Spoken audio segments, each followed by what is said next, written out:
Dunque, oggi prepareremo dei ravioli particolari e utilizzeremo praticamente le nostre erbe casalinghe. Tra queste vi ricordo la salvia, l'erba cipollina, la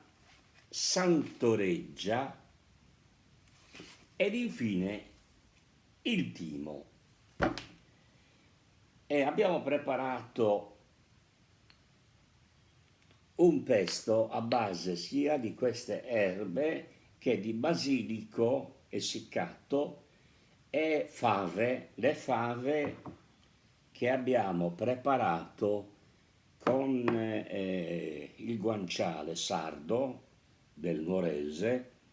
e quindi queste fave praticamente saranno sia un contorno a parte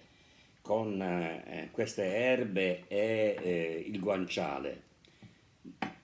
ma altresì ci serviranno anche come ripieno, perché il raviolo sarà fatto con un ripieno di ricotta che è stata preparata con queste erbe testé citate,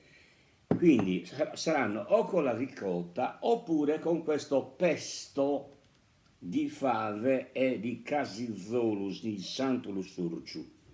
Quindi oggi grande festa, la festa della mamma, grande festa, noi nella nostra famiglia abbiamo delle grandi tradizioni culinarie e quindi cerchiamo di proseguire l'epoca, la storia del nostro paese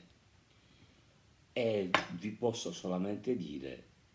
auguri a tutte le mamme del mondo e anche alla mia che non c'è più. Ciao a tutti.